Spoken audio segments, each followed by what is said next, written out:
listener, how excruciatingly pleasant it is to have you back within our sphere of influence once again. Let's have a look at the newspaper and see what happy tidings 2021 brings. Oh, I see. Let's put that away again, shall we? I am of the opinion that what is sorely needed right now are the pernicious services of Nocturnal Transmissions, your dedicated distributor of distressing dramatizations, describing the dire and dreadful, such that we might deliver some distraction to the demographic desirous of diversion from their dolefully depressing day-to-day drudgery. Our first distraction for 2021 is a frightful fable of fiendish foliage from that wonderful wielder of weird tales, Clark Ashton Smith. We would like to extend our thanks to the estate of Clark Ashton Smith for granting us permission to perform this classic tale. We have endeavored to show it the respect it so thoroughly deserves. So I hope you will agree that we are getting 2021 started in style as Nocturnal Transmissions proudly presents Clark Ashton Smith's The Seed from the Sepulchre.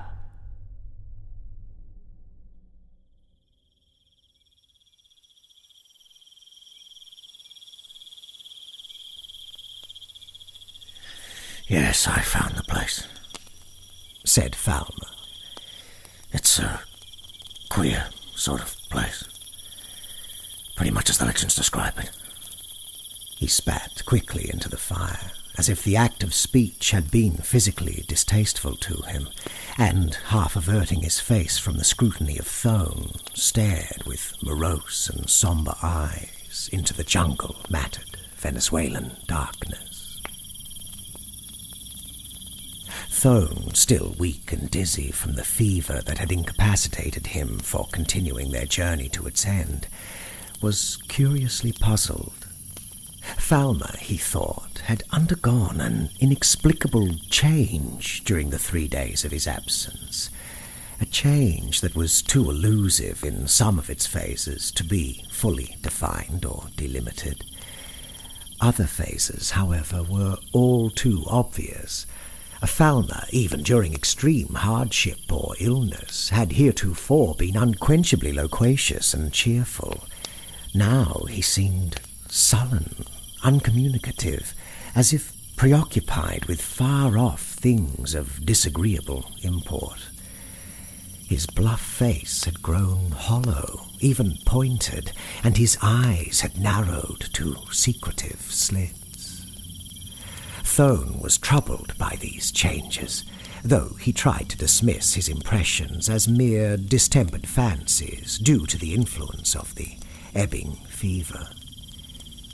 "But can't you tell me what the place was like?" he persisted. "There isn't much to tell," said Falmer in a queer, grumbling tone. "Just a few crumbling walls and falling pillars." "But didn't you find the burial pit of the Indian legend where the gold was supposed to be?" "I found it, but there was no treasure." Falmer's voice had taken on a forbidding surliness, and Thone decided to refrain from further questioning. "I guess," he commented lightly, "that we had better stick to orchid hunting.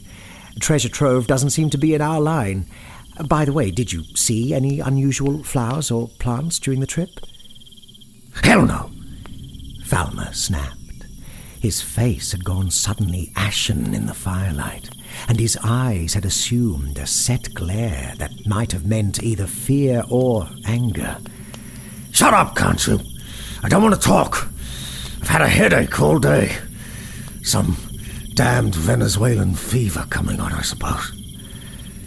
We'd better head for the Orinoco tomorrow. I've had all I want of this trip. James Falmer and Roderick Thone, professional orchid hunters with 2 Indian guides, had been following an obscure tributary of the upper Orinoco.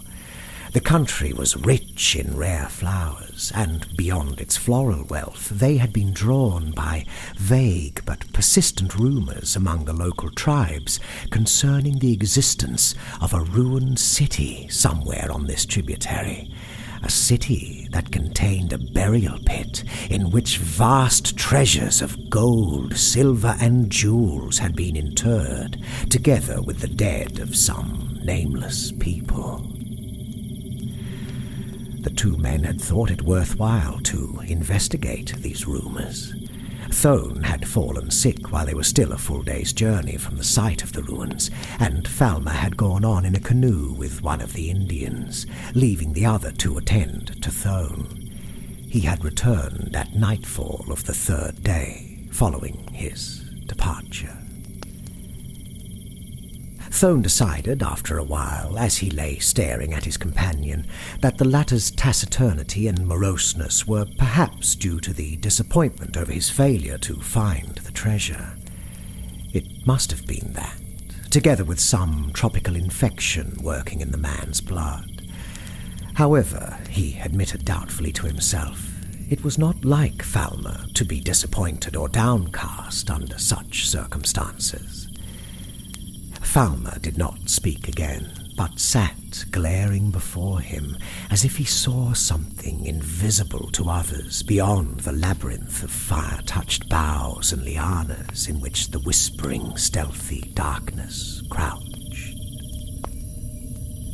Somehow there was a shadowy fear in his aspect. Thone continued to watch him and saw that the Indians, impassive and cryptic, were also watching him, as if with some obscure expectancy. The riddle was too much for Thone, and he gave it up after a while, lapsing into restless, fever-turbulent slumber from which he awakened at intervals to see the set face of Falmer, dimmer and more distorted each time with the slowly dying fire and the invading shadows.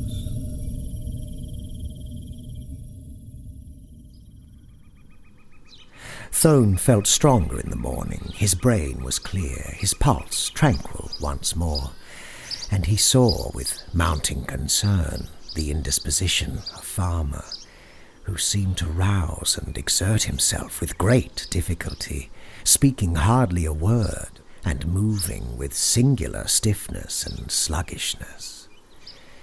He appeared to have forgotten his announced project of returning toward the Orinoco, and Thone took entire charge of the preparations for departure. His companion's condition puzzled him more and more. Apparently there was no fever, and the symptoms were wholly ambiguous. However, on general principles, he administered a stiff dose of quinine to Falmer before they started. The paling saffron of sultry dawn sifted upon them through the jungle tops as they loaded their belongings into the dugouts and pushed off down the slow current. Thone sat near the bow of one of the boats, with Falmer in the rear and a large bundle of orchid roots and part of their equipment filling the middle. The 2 Indians occupied the other boat, together with the rest of the supplies. It was a monotonous journey. The river wound like a sluggish olive snake between dark, interminable walls of forest from which the goblin faces of orchids leered. There were no sounds other than the splash of paddles, the furious chattering of monkeys, and petulant cries of fiery-coloured birds. The sun rose above the jungle and poured down a tide of torrid brilliance. Thone rode steadily, looking back over his shoulder at times to address Falmer with some casual remark or friendly question. The latter, with dazed eyes and features queerly pale and pinched in the sunlight, sat dully erect and made no effort to use his paddle. He offered no reply to the queries of Thone, but shook his head at intervals with a sort of shuddering motion that was plainly involuntary. After a while, he began to moan thickly, as if in pain or delirium. They went on in this manner for hours. The heat grew more oppressive between the stifling walls of jungle. Thone became aware of a shriller cadence in the moans of his companion. Looking back, he saw that Falmer had removed his sun helmet, seemingly oblivious of the murderous heat, and was clawing at the crown of his head with frantic fingers. Convulsions shook his entire body. The dugout began to rock dangerously as he tossed to and fro in a paroxysm of manifest agony. His voice mounted to a high, unhuman shrieking. Thone made a quick decision. There was a break in the lining palisade of somber forest, and he headed the boat for shore immediately. The Indians followed, whispering between themselves and eyeing the sick man with glances of apprehensive awe and terror that puzzled Thone tremendously. He felt that there was some devilish mystery to the whole affair, and he could not imagine what was wrong with Falmer. All the known manifestations of malignant tropical diseases rose before him like a rout of hideous phantasms, but among them he could not recognize the thing that had assailed his companion. Having gotten Falmer ashore on a semicircle of liana-latticed beach without the aid of the Indians, who seemed unwilling to approach the sick man, Thone administered a heavy hypodermic injection of morphine from his medicine chest. This appeared to ease Falmer's suffering, and the convulsions ceased. Thone, taking advantage of their remission, proceeded to examine the crown of Falmer's head.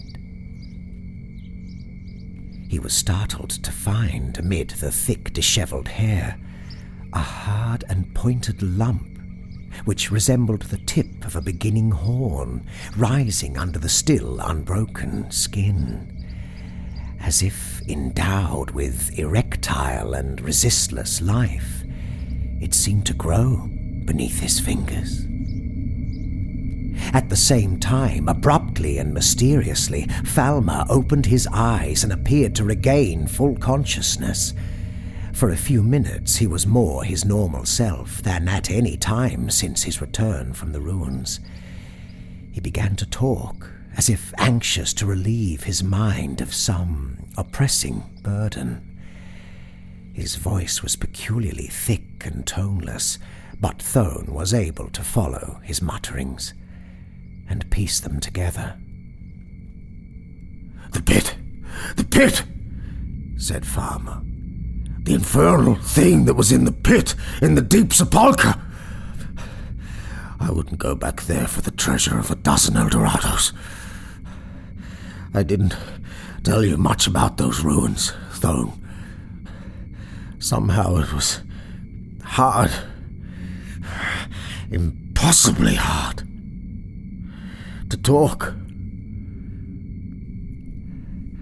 I guess the Indian knew there was something wrong with the ruins.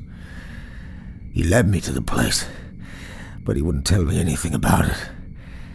And he waited by the riverside while I searched for the treasure. Great walls there were, older than the jungle, old as death and time. They must have been quarried and reared by people from some lost planet. They loomed and leaned at mad, unnatural angles, threatening to crush the trees about them. And there were columns, too. Thick, swollen columns of unholy form, whose abominable carvings the jungle had not wholly screened from view. There was no trouble finding that accursed burial pit. The pavement above had broken through quite recently, I think. A big tree had pried with its boa-like roots between the flagstones that were buried beneath centuries of mold. One of the flags had been tilted back on the pavement, and another had fallen through into the pit. There was a large hole, whose bottom I could see dimly in the forest-strangled light. Something glimmered palely at the bottom, but I could not be sure what it was. I had taken along a coil of rope, as you remember. I tied one end of it to a main root of the tree, dropped the other through the opening, and went down like a monkey. When I got to the bottom, I could see little at first in the gloom, except the whitish glimmering all around me, at my feet. Something that was unspeakably brittle and friable crunched beneath me when I began to move. I turned on my flashlight and saw that the place was fairly littered with bones. Human skeletons lay tumbled everywhere. They must have been removed long ago. I groped around amid the bones and dust, feeling pretty much like a ghoul, but couldn't find anything of value. Not even a bracelet or a ring finger on any of the skeletons. It wasn't until I thought of climbing out that I noticed the real horror. In one of the corners, the corner nearest to the opening in the roof, I looked up and saw it in the webby shadows. 10 feet above my head it hung, and I had almost touched it unknowingly when I descended the rope. It looked like a sort of white lattice work at first. Then I saw that the lattice was partly formed of human bones, a complete skeleton, very tall and stalwart, like that of a warrior. A pale, withered thing grew out of the skull, like a set of fantastic antlers ending in myriads of long and stringy tendrils that had spread upward till they reached the roof. They must have lifted the skeleton or body along with them as they climbed. I examined the thing with my flashlight. It must have been a plant of some sort, and apparently it had started to grow in the cranium. Some of the branches had issued from the cloven crown, others through the eye holes, the mouth, and the nose holes, to flare upward. And the roots of the blasphemous thing had gone downward, trestling themselves on every bone. The very toes and fingers were ringed with them, and they drooped in writhing coils. Worst of all, the ones that had issued from the toe ends were rooted in a second skull, which dangled just below, with fragments of the broken-off root system. There was a litter of fallen bones on the floor in the corner. The sight made me feel a little weak, somehow, and more than a little nauseated. That abhorrent, inexplicable mingling of the human and the plant. I started to climb the rope in a feverish hurry to get out, but the thing fascinated me in its abominable fashion, and I couldn't help pausing to study it a little more when I'd climbed halfway. I leaned forward too fast, I guess, and the rope began to sway, bringing my face lightly against the leprous, antler-shaped boughs above the skull. Something broke. Possibly a sort of pod on one of the branches.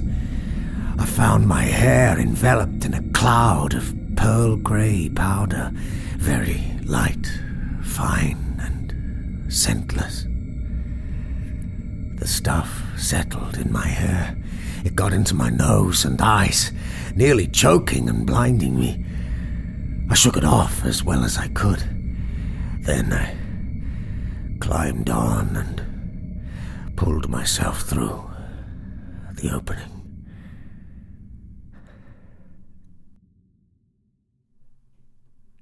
As if the effort of coherent narration had been too heavy a strain, Falmer lapsed into disconnected mumblings. The mysterious malady, whatever it was, returned upon him, and his delirious ramblings were mixed with groans of torture.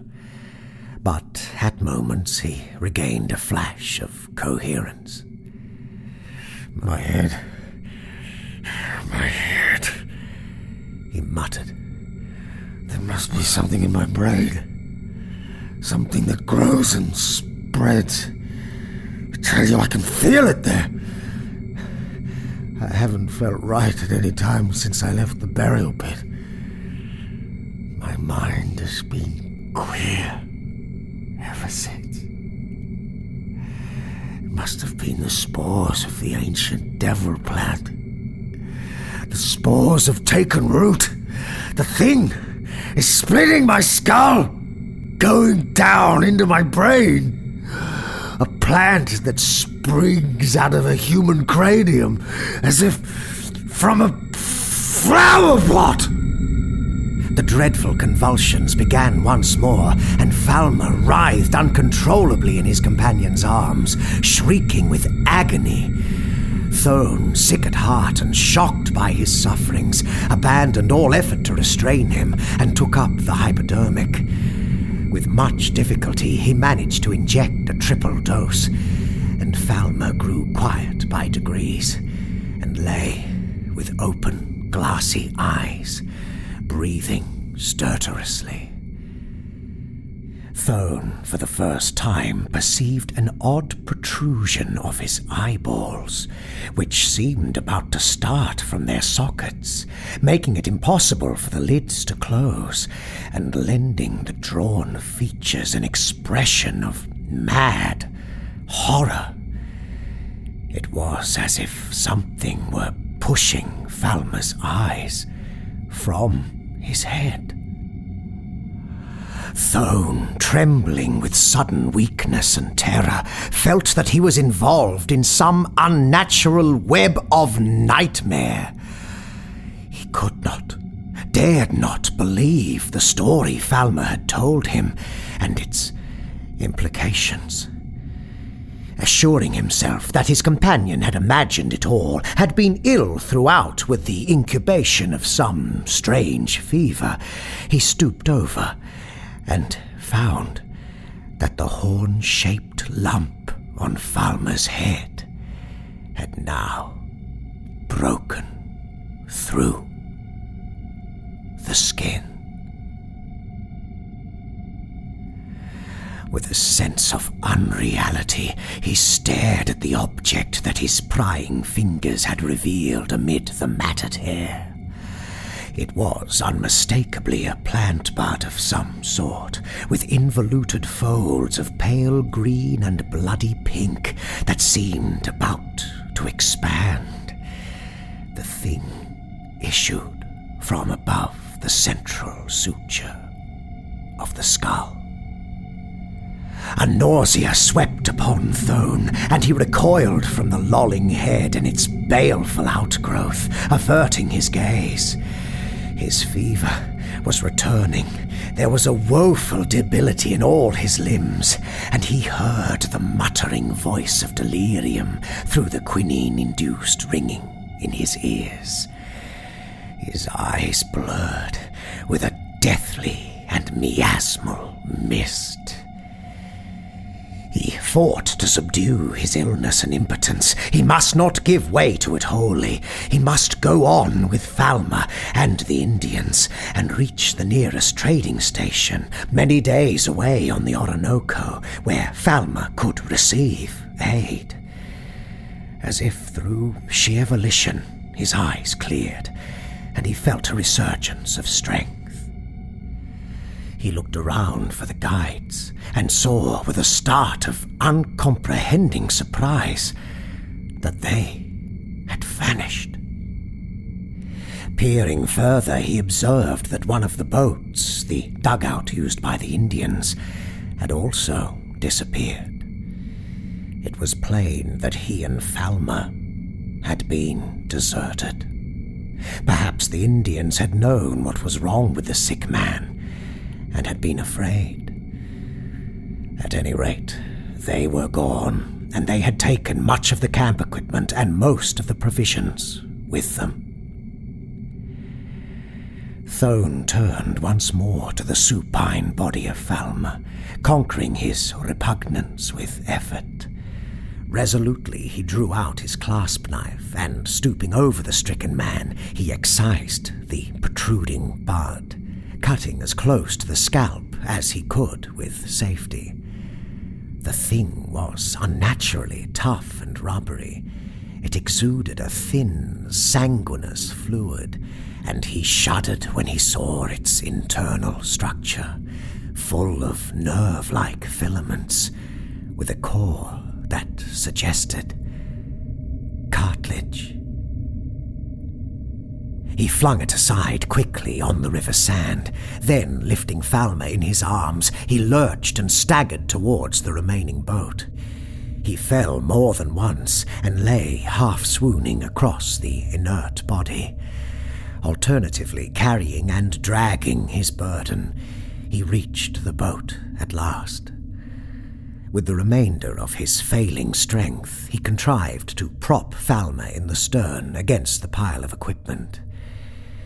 His fever was mounting apace. After much delay, with tedious, half-delirious exertions, he pushed off from the shore, till the fever mastered him wholly, and the oar slipped from his oblivious fingers.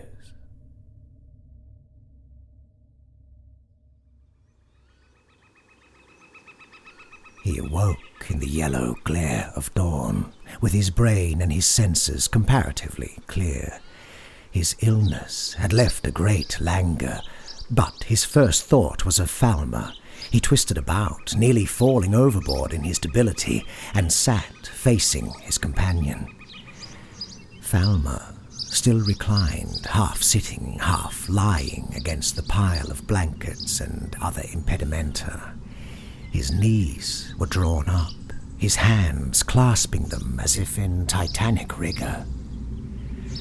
His features had grown as stark and ghastly as those of a dead man, and his whole aspect was one of mortal rigidity. It was this, however, that caused Thone to gasp with unbelieving horror.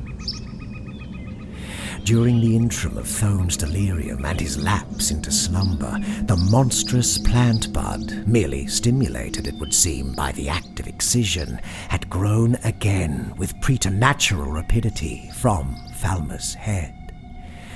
A loathsome pale green stem was mounting thickly, and had started to branch like antlers after attaining a height of 6 or 7 inches.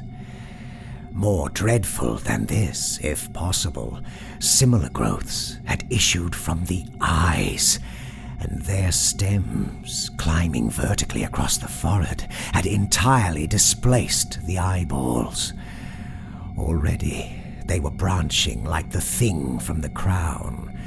The antlers were all tipped with pale vermilion.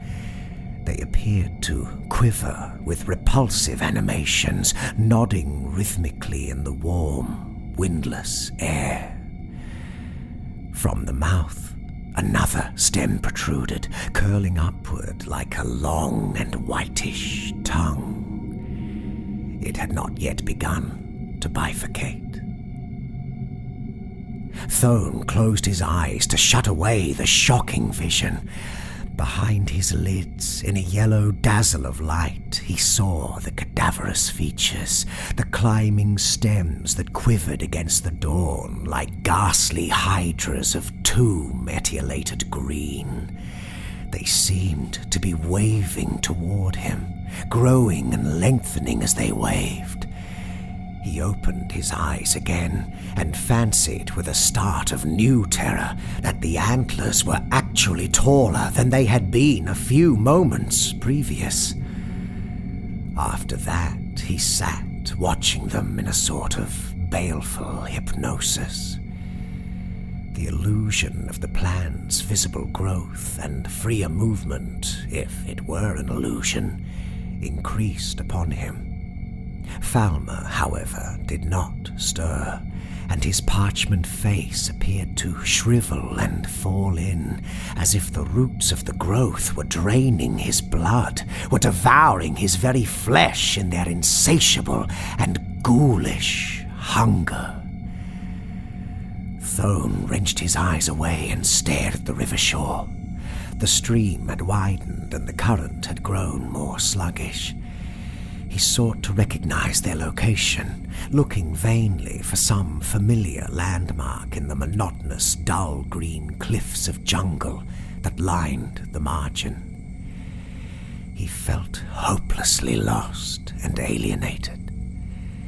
He seemed to be drifting on an unknown tide of madness and nightmare, accompanied by something more frightful than corruption itself.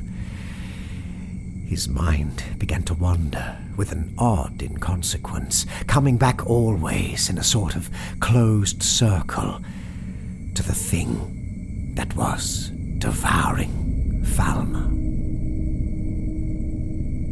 With a flash of scientific curiosity, he found himself wondering to what genus it belonged. It was neither fungus nor pitcher plant, nor anything that he had ever encountered or heard of in his explorations. It must have come, as Falmer had suggested, from an alien world.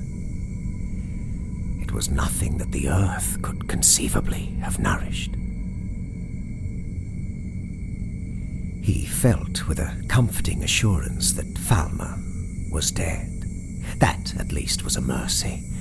But even as he shaped the thought, he heard a low, guttural moaning, and, peering at Falmer in a horrible startlement, saw that his limbs and body were twitching slightly.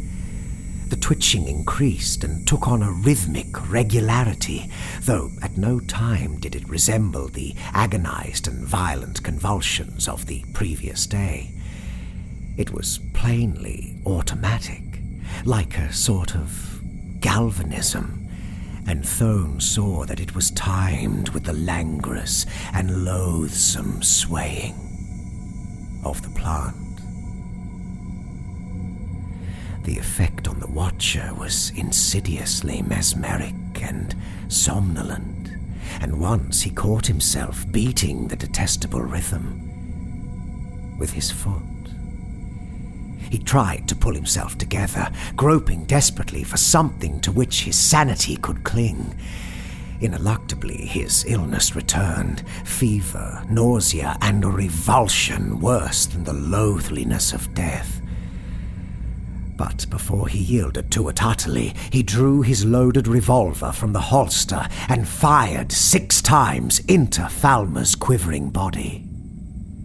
He knew that he had not missed, But after the final bullet, Falmer still moaned and twitched in unison with the evil swaying of the plant.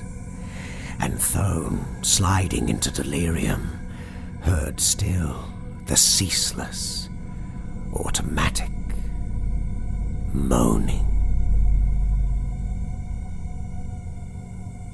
There was no time in the world of seething unreality and shoreless oblivion through which he drifted. When he came to himself again, he could not know if hours or weeks had elapsed, but he knew at once that the boat was no longer moving, and lifting himself dizzily, he saw that it had floated into shallow water and mud, and was nosing the beach of a tiny jungle-tufted isle in mid-river. The putrid odour of slime was about him like a stagnant pool, and he heard a strident humming of insects. It was either late morning or early afternoon, for the sun was high in the still heavens. Lianas were drooping above him from the island trees like uncoiled serpents, and epiphytic orchids, marked with ophidian mottlings, leaned toward him grotesquely from lowering boughs. Immense butterflies went past on sumptuously spotted wings. He sat up, feeling very giddy and light-headed, and faced again the horror that accompanied him. The thing had grown incredibly. The 3 antlered stems mounting above Falmer's head had become gigantic and had put out masses of ropey feelers that tossed uneasily in the air as if searching for support or new provender. In the topmost antlers, a prodigious blossom had opened, a sort of fleshy disc, broad as a man's face, and white as leprosy. Falmer's features had shrunken till the outlines of every bone were visible, as if beneath tightened paper.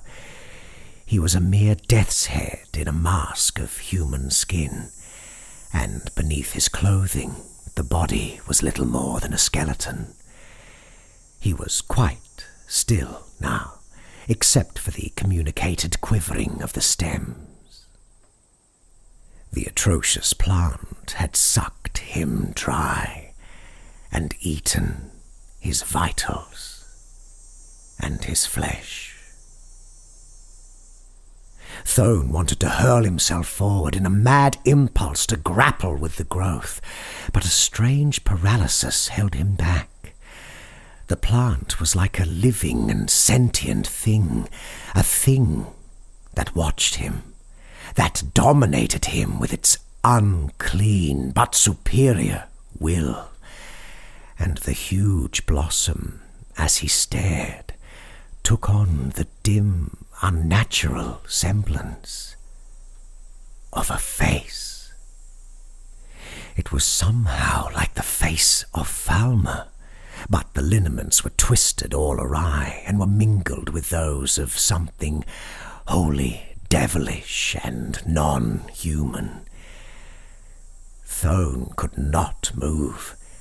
He could not take his eyes from the blasphemous abnormality. By some miracle his fever had left him, and it did not return. Instead, there came an eternity of frozen fright and madness in which he sat, facing the mesmeric plant. It towered before him from the dry, dead shell that had been Falmer, its swollen, glutted stems and branches swaying gently, its huge flower leering perpetually upon him with its impious travesty of a human face. He thought that he heard a low singing sound, ineffably sweet, but Whether it emanated from the plant or was a mere hallucination of his overwrought senses, he could not know. The sluggish hours went by, and a grueling sun poured down its beams like molten lead from some titanic vessel of torture.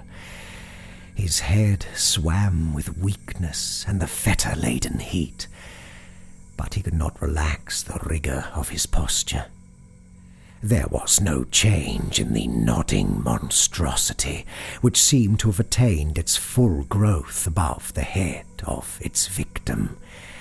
But after a long interim, Thone's eyes were drawn to the shrunken hands of Falmer, which still clasped the drawn-up knees in a spasmodic clutch. Through the ends of the fingers, tiny white rootlets had broken and were writhing slowly in the air, groping, it seemed, for a new source of nourishment. Then, from the neck and chin, other tips were breaking, and over the whole body the clothing stirred in a curious manner, as if with the crawling and lifting of hidden lizards. At the same time, the singing grew louder, sweeter, more imperious, and the swaying of the great plant assumed an indescribably seductive tempo. It was like the allurement of voluptuous sirens, the deadly languor of dancing cobras. Thone felt an irresistible compulsion. A summons was being laid upon him, and his drugged mind and body must obey it. The very fingers of Falmer, twisting viperishly, seemed beckoning to him.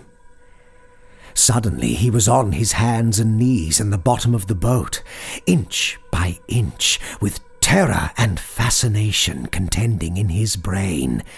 He crept forward, dragging himself over the disregarded bundle of orchid plants, inch by inch, foot by foot, till his head was against the withered hands of Falmer, from which hung and floated the questing roots. Some cataleptic spell had made him helpless. He felt the rootlets as they moved like delving fingers through his hair and over his face and neck, and started to strike in with agonizing needle-sharp tips. He could not stir. He could not even close his lids. In a frozen stare, he saw the gold and carmine flash of a hovering butterfly as the roots began to pierce his pupils. Deeper and deeper went the greedy roots, while new filaments grew out to enmesh him like a witch's net.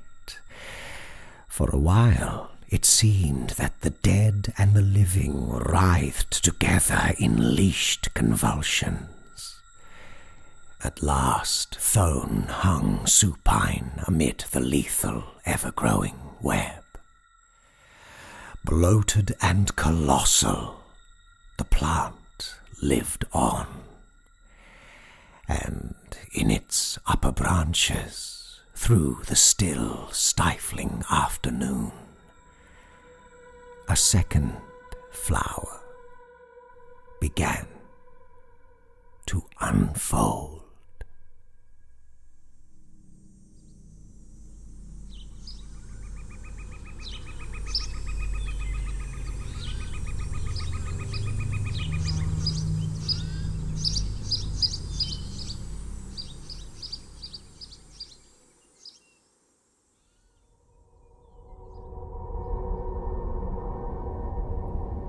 The seed from the Sepulchre. by Clark Ashton Smith. If you would like to dive deeper into this author's work, you'll find information and links in the featured authors section of our website, nocturnaltransmissions.com.au. Oh dear, I can't believe it's nearly time for us to leave you, gentle listener, and here we are just getting reacquainted. Let's see if we can find some other things to talk about so that we can delay that sad moment of adieu. I can think of something worth sharing: the announcement of our latest Patreon acolytes. Sean McCrory, Hunter Finnegan, the Macabre Gentleman, Peter Hager, Kevin Brandon, Shannon George, David Hamill, Peter Hooker, and Adam Herbert. Thank you for choosing to support our humble production. We do hope you're enjoying your Patreon subscriber-exclusive Nocturnal Transmissions episodes, crafted lovingly just for you. Now, not only are we celebrating this magnificent collection of fledgling acolytes, but we also have some new esteemed cohorts to press unto our bosom. We do so cherish our beloved acolytes and minions, but it's the cohorts who really get us. Kindred spirits indeed. That's why we honor them by name every episode. Our latest cohorts are all, to a man and woman of course, acolytes who chose to raise themselves in the pecking order, as it were, to the very pinnacle of membership in our morbid little club. Who amongst your number are these outstanding individuals, you wonder?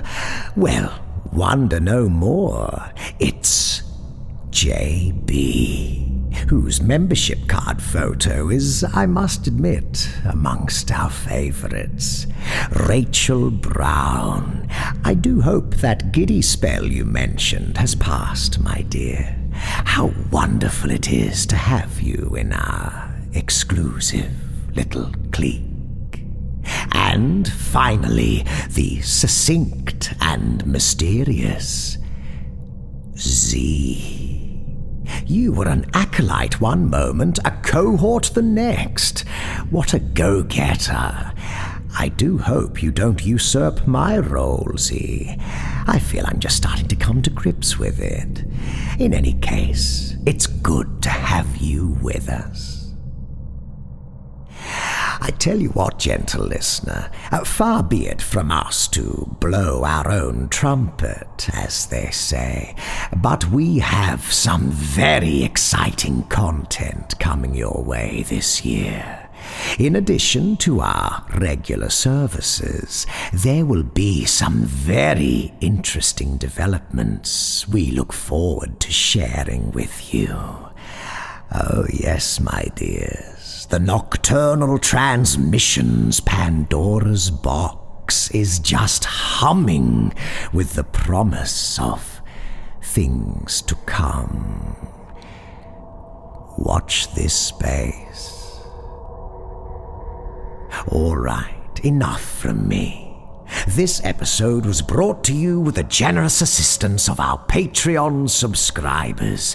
A particular thank you goes out to our aforementioned esteemed cohorts: Rachel Brown, Z, JB, Stephanie Saloka, Shell, Alicia Townsend, Alex Brewis, Robert Troy Hampton Peterson, Sam Bell, Evan Dooley, Michael Wood, and Chris Macaulay. All non-public domain stories are featured with the permission of the authors. All voices and production are concocted by Kristin Holland. Until next time, as always, watch the skies, fear the dark, and don't trust anyone, especially yourself. Good night, gentle listener.